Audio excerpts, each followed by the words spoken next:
고린도후서 8장은 연보, 곧 헌금에 관한 이야기죠. 고린도후서 9장도 헌금에 관한 이야기예요. 별로 안 좋아하는 이야기죠, 여러분들이? 그런데 우리에게 필요한 이야기죠. 오늘 8장과 9장의 내용을 보면 예루살렘 교회에 큰 어려움이 있었는데 그 교회를 좀 도와야 되지 않냐. 이게 지속적으로 그 예루살렘 교회에 보내줘야지 그 교회 안의 어려움의 문제를 해결할 수 있다. 그 예루살렘 교회의 그 어려움은 또 모든 교회 같은 어려움이기도 하잖아요. 왜냐하면 우리 주 안에서 다 하나이기 때문에. 또 예루살렘 교회는 최초로 세워진 교회잖아요.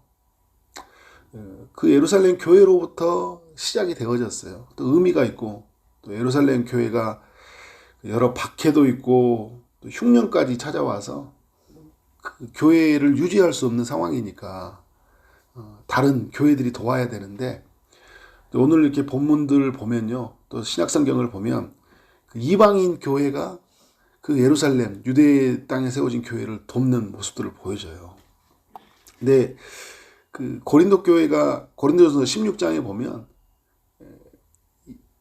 그 예루살렘 교회의 어려움의 문제를 그 도와주려고, 헌금으로 도와주려고 결정을 했는데 이게 그 어느 순간부터 좀 멈춰져 버렸어요. 그래서 이제 사도 바울이 고린도 후서 8장에 와서 다시 독려하고 있는 거예요. 다시 보내야 되지 않겠냐. 이건 너무 중요한 일이다. 그런 이제 의미로 이제 8장이 기록되고 있는데, 먼저 1절부터 5절의 이 내용은 그 마게도냐 지역에 있는 교회들이 그 예루살렘 교회를 돕는 이야기를 들려주고 있어요. 빌립보, 데살로니가, 베레아 이런 교회들이 이제 마게도냐에 있는 교회들이잖아요. 이들이 이제 그 예루살렘 교회의 그 어려움에 동참을 했는데 이들이 넉넉한 가운데서 돕는 건 아니었거든요. 2절의 말씀을 보니까 많은 환난 가운데서 그들의 넘치는 기쁨과 극심한 가난이 그들의 풍성한 연보를 넘치도록 하게 하였느니라. 이게 역설이잖아요. 되게 힘든 상황인데도 불구하고 풍성한 연보를 넘치게 했다. 금액을 많이 했다라는 그런 의미보다는 기쁨으로 참여하고, 그리고 그 은혜로 참여함으로 말미암아 그 하나님의 은혜가 그 마게도냐 교회도 그렇고 예루살렘 교회도 넘쳤던 것 같아요. 3절에 보니까 그들이 힘대로 할 뿐 아니라 힘에 지나도록 자원하여. 4절, 이 은혜와 성도 섬긴 일에 참여함에 대하여 우리에게 간절히 구하니. 5절, 우리가 바라던 것뿐 아니라 그들이 먼저 자신을 주께 드리고 또 하나님의 뜻을 따라 우리에게 주었도다. 이렇게 이야기를 하고 있어요. 힘대로 드렸는데 자원해서 드린 거예요. 그리고 이제 5절에 보니까 먼저 자신을 주께 드렸다 이야기를 하잖아요. 여러분, 우리가 그 헌금을 드린다 할 때는 우리에게 있는 소유를 드리는 거잖아요. 그리고 이 드려진 이 소유물은 또 하나님 나라를 위해서 쓰여지게 되는데, 오늘 5절의 말씀을 보니까 자신을 주께 드린다고 하잖아요. 사실 큰 의미에서 뭐냐면 나를 드리는 거예요. 창세기 4장에서 가인과 아벨이 하나님께 제사 드릴 때 그런 표현을 쓰잖아요. 가인과 그의 제물, 아벨과 그의 제물, 이렇게 이야기하잖아요. 그러니까 나도 드리는 거예요. 가인과 그의 제물, 이렇게 표현한 것처럼. 그런데 여러분, 가인의 이야기를 통해서 우리가 알 수 있는 건 뭐냐면 불의한 것이거나 하나님이 원하지 않은 것은 안 받을 수도 있어요. 그래서 우리가 깨끗한 마음으로 그리고 하나님이 원하시는 방법으로 이제 드려야 되는 그런 의미도 담고 있죠. 어떻든 이 마게도냐에 있는 교회들은 먼저 자신을 주께 드리고 또 하나님의 뜻을 따라서 우리에게 주었다, 이렇게 이야기를 하고 있어요. 그러면서 6절의 이야기가 진행이 되어지는데, 그러므로 우리가 디도를 권하여 우리가 너희 가운데서 시작하였은즉 이 은혜를 그대로 성취하게 하라 하였노라. 무슨 말입니까? 이제 고린도 교회가 예루살렘 교회에 이제 어떻게 하는 거예요? 이제 헌금을 보내주는 게 좋겠다. 이게 여러모로 좋다라는 거예요. 고린도 교회는 다른 도시에 비해서 좀 풍족함이 있는 도시예요. 경제적으로 번영한 도시잖아요. 나름 또 교회 안에 여러 사정이 있었겠지만 그럼에도 불구하고 고린도 교회가 도와주는 것은 중요하다라고 이렇게 볼 수 있어요. 근데 고린도 교회 뭐 여러 파당의 문제, 그 다음에 또 여러 가지 교회 내에 일어나는 그 문제들이 있었잖아요. 그런 문제들이 이렇게 생기면 그 문제를 해결하느라고 그 내가 돌봐야 되고 섬겨야 되고 뭐 전도해야 될 이런 일들을 이렇게 놓치게 되거든요. 이렇게 특별히 분쟁이 일어나면 그래요. 다른 거 신경이 안 써요. 여러분도 막 누구하고 막 싸우고 막 갈등이 생기면 뭐 누구 돕고 섬긴다 뭐 만나가지고 좀 도와주고 싶다 이런 생각이 들어요, 안 들어요? 안 들어요. 잘 안 들어. 지금 내가 막 화나고 속상한데, 그죠? 그래서 고린도 교회가 좀 그래요. 그러나 여러분 어때요? 교회는 우리가 이런 사이에서 우리의 문제만 봉착해 버리면 내가 정말 섬겨야 되고 내가 돌봐야 될 사람들이 어려움을 당할 수 있는 거예요. 지금 내적인 문제를 해결하는 것은 그건 그거고 내가 섬겨야 될 것은 섬기는 거예요. 교회가 좀 그런 어려움들이 생기니까 그 어려움 속에서 이 사도 바울과 그 교인들 간의 관계도 좀 악화되었어요. 바울의 사도권을 의심하는 사람들이 있었잖아요. 반감을 가지고. 그래서 바울이 이걸 추진했잖아요. 예루살렘 교회에 보내자고. 근데 바울에 대한 반감이 생기니까 어떻게 하는 거예요? 하기 싫은 거예요. 이게 지극히 인간적인 거예요. 나하고 관계가 안 좋다고 어떻게 하는 거예요? 안 하는 거예요. 그럴 수 있어요, 여러분. 목사하고 사이가 안 좋잖아요. 헌금도 하기 싫은 거예요. 갑자기 목사님한테 시험 들잖아요. 그럼 헌금도 안 해버려요. 이런 경우도 있다라는 거죠. 그러니까 무슨 말이에요? 나와 사람 사이만 보지 하나님과 나와의 관계 그리고 그것을 통해서 연약한 사람들 이런 사람들에게 하나님의 사랑이 흘러가야 되잖아요. 그렇지 못할 때가 굉장히 많이 있어요. 그리고 이제 그런 것뿐만 아니라 교회 내에 여러 사정도 있었겠죠. 고린도 교회 안에 조금 더 깊이 들어가면 그러니까 그걸 성경은 말해주지 않지만 정황을 볼 때는 그래요.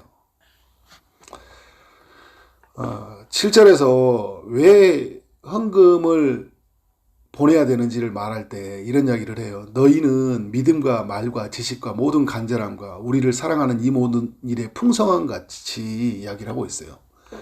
고린도 교회는 참 많은 게 풍성했다라는 거예요. 이 풍성함을 누가 주신 거예요? 하나님이 주신 거잖아요. 그죠?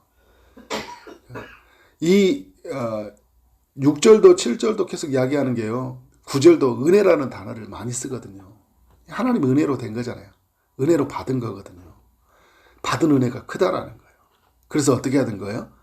이 은혜도 풍성하게 할지니라. 받은 은혜가 크니까 어떻게 하는 거예요? 나눠주라는 거예요. 두 번째 또 이유는 이제 그 8절이죠. 내가 명령하는 말이 아니요. 오직 다른 이들의 간절함을 가지고 너희의 사랑의 진실함을 증명하고자 함이로라.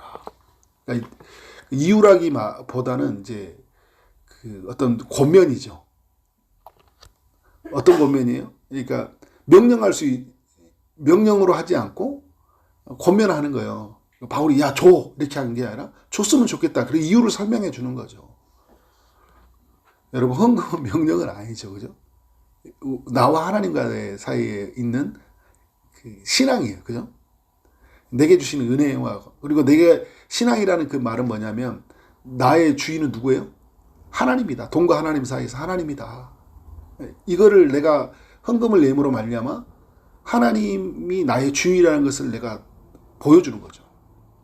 그리고 나의 삶의 중심은 내가 아니라 하나님 나라다. 이거 하나님이 은혜로 주신 것이다. 그래서 어떻게 해요? 내가 은혜로 주신 것을 가지고 드려지는 거잖아요. 근데 이게 명령으로 권면하지 않고 있어요. 결국 은혜가 크면 내 삶에 어떻게 해요? 흘려보내게 되어 있거든요. 그래서 은혜가 작아지면 내가 어떻게 흘려보는지 내 마음이 좁아지잖아요. 그래서 사도 바울은 은혜를 강조해주고 있는 거예요. 그러면서 권면하고 있는 거예요. 9절에서 예수님 이야기를 해줘요. 해야 될 이유를 말하면서 예수 그리스도의 은혜를 너희가 알거니와 부요하신 이로서 하늘 영광을 다 가지신 이인데 너희를 위하여 가난하게 되심은 그의 가난으로 말미암아 너희를 부요하게 하려 하심이라. 그러니까 주님이 우리를 자식이 자신을 내어 주셨잖아요. 모든 값을 다 지불해 주셨거든요. 그러므로 인해서 우리가 어떻게 해요? 그 죄의 그 모든 값을 다 탕감받았고요. 우리는 하나님 안에서 하나님의 자녀로서 부요한 자가 되었잖아요. 예수 이름으로 무엇이든지 구하면 다 받는 자가 되어졌어요. 아주 부요한 자가 되어진 거예요. 그의 나라를 상속받는 자가 되어졌잖아요. 근데 우리가 이런 은혜를 입었는데 어떻게 살아야 되는 거예요? 마땅히 이제 누군가에게 내어주는 것은 당연하다라는 걸 사도 바울이 지금 이야기해주고 있는 거죠. 그러면서 이제 10절 이하에서 이야기를 하고 있는 거예요. 이 일에 관하여 나의 뜻을 알리노니 이 일은 너희에게 유익함이라. 그러니까 이건 바울이 유익한 것을 말하려고 하는 게 아니에요. 너희에게 유익하다는 거예요. 예루살렘 교회를 돕는 거. 여러분 지금 우리나라에 이렇게 우리나라에 많은 교회들이 있잖아요. 안산에도 많은 교회들이 있어요. 내 본 교회를 살피는 것도 중요하죠. 그런데 여러분 어려움을 당하는 교회를 살피는 것도 매우 중요해요. 이거를 뭐라고 하냐면 유익하다 이야기를 하고 있어요. 그러니까 제주도 땅에 있는 교회들 그리고 세계 열방에 있는 교회들 살피는 것들 너무 중요해요. 뭐 여러분이 막 구제연금으로 보내고 성경으로 공경으로 보내는 것들 너무 중요하다는 거예요. 그런 의미에서 저희도 이번에 산불 피해로 당했던 교회에 우리 성직교회에 보내졌던 것들 그런 의미에서 중요한 거죠. 어떤 사람은 이야기할 거예요. 아니 우리 알지도 못하는 교회에 왜 거기다 보내야 되냐. 이번에 나왔던 부활전헌금과 재난헌금 전액 다 보내드렸어요. 우리 교회가 재정이 많아서 보내는 게 아니라 어떻게 해요? 지금 어떤 교회는 생계를 유지할 수 없는 너무 어려운 상황이 있으니까 어떻게 하는 거예요? 먼저 그 교회를 보내주자는 거예요. 근데 이게 사도 바울이 말하는 게 뭐냐면 유익하다는 거예요. 유익하다는 거예요. 너희가 1년 전에 행하기를 먼저 시작할 뿐 아니라 원하기도 하였은즉 1년 전에 했던 일이거든요. 이게 1년 전 일이에요. 고린도전서 16장 이야기가. 근데 이게 멈춰졌어요. 여러분 처음에는 좋은 마음으로 이웃을 향해서 하나님 나라에 참여를 했다가 어느 순간 보니까 경제적으로 나한테도 어렵고 마음도 시험도 들고 지금 열정도 안 생기니까 멈춰버린 거예요. 근데 사도 바울이 이야기하고 있어요. 이제는 하던 일을 성취할지니 이제 그때 그 마음 다시 가져서 그냥 드려 그러죠. 마음이 원하던 것 같이 있는 대로 하라. 할 마음만 있으면 있는 대로 받으실 터이요 없는 것은 받지 아니하시라. 그러니까 없으면 하지 말라는 거예요. 할 수 있는 만큼만 하라는 거예요. 할 수 있는 만큼. 근데 오늘 13절에 이런 이야기해요. 이는 다른 사람들은 평안하게 하고 너희는 공고하게 하려는 것이 아니라 균등하게 하려 하는 것이다. 이제 너희의 넉넉한 것으로 그들의 부족한 것을 보충한 후에 그들의 넉넉한 것으로 너희의 부족한 것을 보충하여 균등하게 하려 함이라. 무슨 말이에요, 여러분? 지금 우리가 조금 남아있는 것이 있어 그들을 도왔잖아요. 그럼 나중에 우리도 없을 때가 있잖아요. 우리도 부족할 때가 있잖아요. 그러면 어떻게 한다는 거예요? 누군가가 채워준다는 거예요. 이게 하나님 나라거든요. 그러니까 저는 저희 인생도 그렇고요. 우리 교회를 움직여가는 것도 그렇고 제가 섬겨오는 교회들도 다 보면 이 원리가 많이 적용돼서 너무 감사해요. 이 원리를 깨닫게 된 것이 부족한 것을 보충해 주셔요. 그럼 우리는 어떻게 해요? 내가 넘치는 것으로 다른 사람 부족한 것을 항상 볼 수 있어야 돼요. 제가 가끔 그런 표현을 쓰는데 밥 2그릇 가지고 있으면 넘치는 거잖아요. 한 그릇도 못 먹는 사람한테 한 그릇 나눠줄 수 있어야 되죠. 근데 한 그릇 먹었어요. 근데 아예 나는 한 그릇밖에 없어. 그러면 근데 저 사람은 하나도 없어. 그러면 내 마음에 돼요. 반 그릇 나눠 먹자. 이렇게 삶이 사라져야 돼요. 이렇게. 그러면 어떻게 해요? 내가 또 아무것도 없을 때 하나님이 까마귀를 통해서 먹이를 먹여주시는 하나님이 어떻게 할까요? 또 사람들이 나를 이렇게 채워주시는 일하심들을 보게 되는 거예요. 그래서 하나님 나라를 이렇게 보충해서 균등하게 하셔요. 보충해서. 이 원리를 아는 사람은요. 어떻게 살아가냐면 있는 것으로 어떻게 내가 섬길 수 있을까? 어떻게 도울 수 있을까? 이런 구도로 살아가요. 하나님의 일하심들 보니까. 얼마나 우리에게 소중한 것을 많이 알려준지 모릅니다. 오늘은 여기까지 하겠습니다. 오늘 이 말씀이 오늘 우리 삶에 잘 적용되어져서 우리에게 단순히 헌금하라는 의미가 아니라 이게 하나님 나라 안에서 우리가 어떻게 드려지고 우리가 함께 지어져 가야 되냐. 이런 관점으로 봤으면 좋겠어요. 이게 여러분 교회가 부자되고 목사가 부자되는 이야기가 아니에요. 목사한테 주는 이야기가 아닙니다. 저 돈을 안 가져가요. 그 돈. 그런데 여러분 어떻게 해요? 이것이 결국 하나님 나라 또 우리 헌신이 누군가를 살리는 하나님의 그 역사를 만나게 된다. 그런 이야기가 우리 모두에게 있기를 주의 이름으로 축원합니다. 기도합니다. 하나님 감사합니다. 오늘 또 필요한 말씀 허락하시니 감사합니다. 마게도냐 교회에 있는 교회들이 그렇게 힘에 지나도록 참여했듯이 자원하는 마음으로 자기 자신을 드리고 또 하나님께 온전히 드렸던 것처럼 그렇게 우리도 하나님께 드려진 삶이 되게 하여 주옵소서. 우리의 삶을 다시 일깨우게 하여 주시고 하나님 나라 중심으로 또 연약한 사람들 중심으로 살아가는 삶이 되게 하여 주옵소서. 예수 그리스도의 이름으로 기도를 쌓옵나이다. 아멘.